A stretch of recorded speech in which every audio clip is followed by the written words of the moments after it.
If you ask the average person on the street who's on their smartphone or their cell phone or their laptop, someone's texting someone, they're ordering a pizza. If you ask someone how that technology works,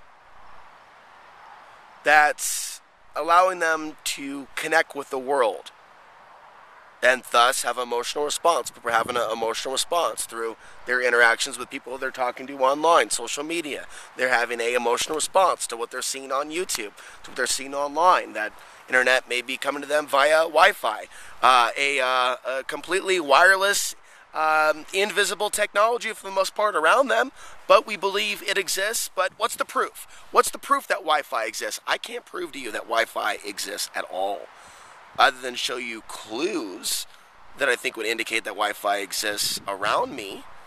Here's the computer, here's the information, you're receiving this amazing information, it's downloading it. Look how amazing that is, but I can't actually prove to you that Wi-Fi is in the air. I want to talk about meditation in this video, and more importantly, the concept of grounding, realizing that there's your energy and there's other energies, other people's energies. Even though there's this oneness concept of us all being one, there is a concept of separating from the madness. And there are such a thing as energies and vibes, and that's what we're talking about.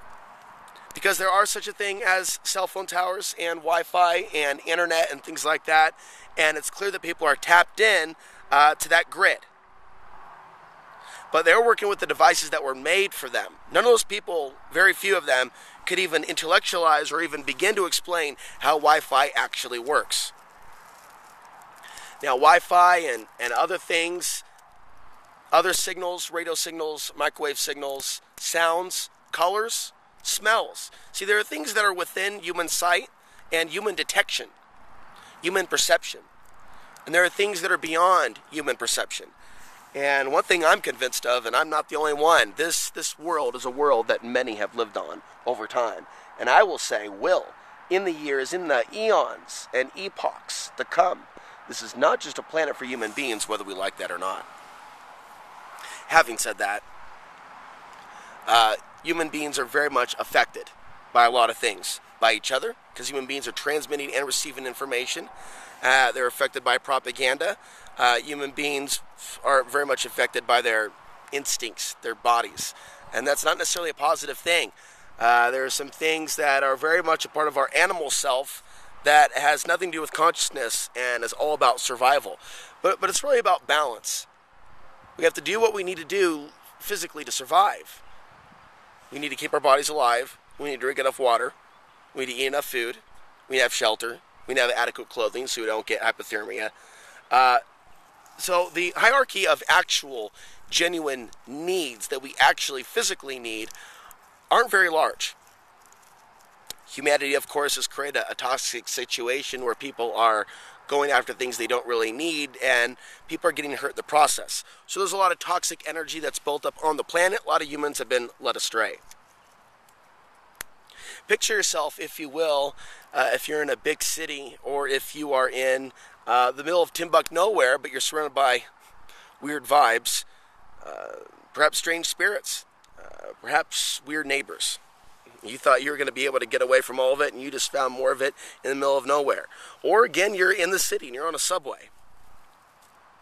You know, there is such a thing as grounding, which you can read about on the internet. And grounding is a way to anchor yourself in a unstable situation where there's just things around you that you feel are interfering with you, because there's more than your body.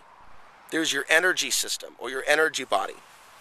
And that could be very much thrown off balance by the thoughts of others, proximity to others, living with others, working with others, bedding down with the wrong people. I can go on and on and on.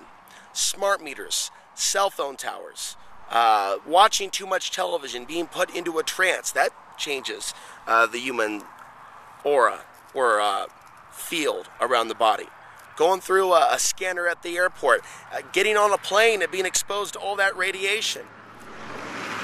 Now, while there's that aspect of disease that we become aware of. When it comes to those things, what's important to know is health. The health aspect of this is the self-healing, which comes about through thought alone, through the thought that directs your energy system to ground and anchor into the center of the earth amid all the chaos and storms around you, both known and unknown. Okay? Because we are affected by these energies. And there is such a thing as bringing in powerful energy into your body that is really your own energy, but is also the energy of the universe and the cosmos. So there's things like bringing in a gold sun and visualizing and applying your focus towards positioning that sun above your head, which is pulling in, picture a magnet in the center of that sun, your own energy from the past, the present, and the future. Thoughts you've had, things you've done, energy you feel you've wasted in the past, in your youth. Bring that back to you in that magnet and pull that solar energy back into your body. See, I feel confident sharing this with you, having come across this technique several times throughout my life and seeing its impact, the impact of grounding, the holistic, the health aspect of bringing in a gold sun and bringing in your own energy through the very thought alone. And understanding, as I've always felt and suspected for most of my life, that we had an energy field around our body. And our thoughts and our actions and our breath and so many other things can boost the power of that field, including our actions. Certain things that we do and certain chemicals that we may, and our biology may play a huge role, or genetics. But certain chemicals, certain poisons can weaken our human magnetic field. There's our Earth's magnetic field, and the human has a magnetic field. All things have magnetic fields. Manly P. Hall has put out some amazing lectures on magnetic fields of the human body. It's on YouTube. I recommend you take a look at it if what I'm discussing today in this video is of interest to you, as well as look at some other videos on grounding, things of that nature. What this is not is channeling, and this is not the occult. This is about owning your space in the same way that you might take a shower. In the same way that someone may take a shower to clean themselves.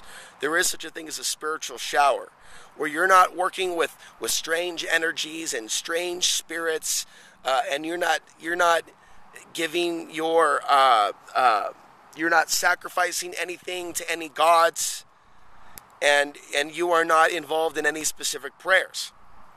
This is not a religious conversation. This is not a conversation about dogma.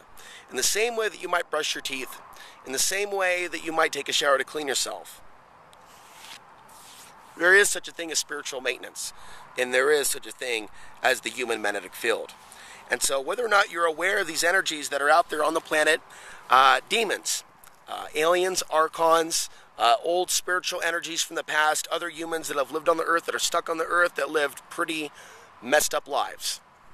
In certain cities, there's a concentration of some of this energy where there was a lot of debauchery, prostitution, alcoholism, and we can see how current generations are affected as well. It's because those current generations of people aren't actually grounded. You know, in Portland, a place I've talked a lot about, there's a lot of yoga studios, and I've always felt there's a reason a lot of the women in Portland are drawn to the yoga studios is because there's something ungrounding, really, about being in Portland. And there's some unhealthy spiritual parasitic energies that I think are drawn to attack the feminine. Or you could even say chase the earth woman in a spiritual sense. And I know this is kind of going off topic and really out there for some people. In fact, it might make some people feel uncomfortable. But I feel that there's a high concentration of unhealthy spiritual energy in some of these cities in America and on the planet today, whatever that causes. And I felt it, and I've seen its impact upon people, and it almost seems that people are haunted by something. something stalking them, or something even feeding off of them, bothering them, or attacking them, or lusting after them, or all the above. That's one of the reasons I prefer a more rural lifestyle. So I'm around less of that energy, but I'm also around less people that are affected by that, because honestly, living in Portland, living in the cities, what I'm really seeing is not just mass media mind control or social engineering coming from some earth-based conspiracy or New World Order. This ongoing social zombie apocalypse seems to be indicative of this shift in consciousness, not for the better, and it's an infection of human consciousness on a collective scale, which is why a lot of this talk of 99% and collective consciousness and collectivism is not very healthy, because the collective is a sick, rotting shell of a dying beetle, emitting pus and everything. And as horrifying as that is, when you start seeing people love each other in this day and age on a deeper level, and no longer participating with these very draconian systems. And I've gotten detailed in other videos, but that's when you have a collective shift in consciousness for the better. And today we don't have that. So it's important to keep moving our lives forward in our own individual shift in consciousness, because I believe in that we have that ability, that our consciousness has that ability, our ability to heal ourselves and heal others. And I believe in the power of love. I believe in the power of human consciousness. I believe in the power of human innovation. I believe in the power of human creativity. I believe that we are here to evolve our souls to the next level. And to do that, often we have to ground ourselves, and we have to separate from the madness on an energetic level. That doesn't mean becoming super guarded or anything like that. But there are some things in this universe that we really don't have to become one with. And that doesn't necessarily mean starting to resist certain things, but understanding there are certain things that we have a right to say we're not allowing that into our field. We may allow ourselves to feel certain things and know certain things, but there comes a point where certain information, certain people, certain energies are just not us. And those energies can even at times try to consume us, whether those energies or people or entities are aware of it or not. Sometimes energy is just energy, and one can tend to dominate the other without either party really intending for one to dominate the other, simply because of how energies work in this reality of duality.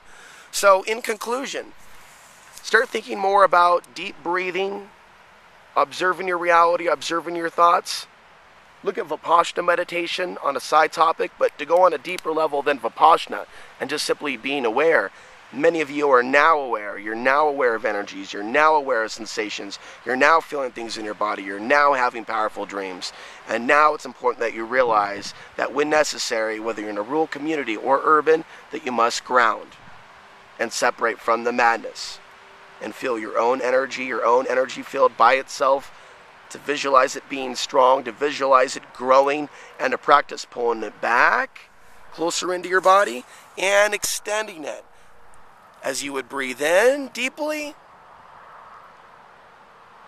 and breathe out deeply. All these things and more on a regular basis I'm going to keep bringing to the YouTube channel. Thank you for watching.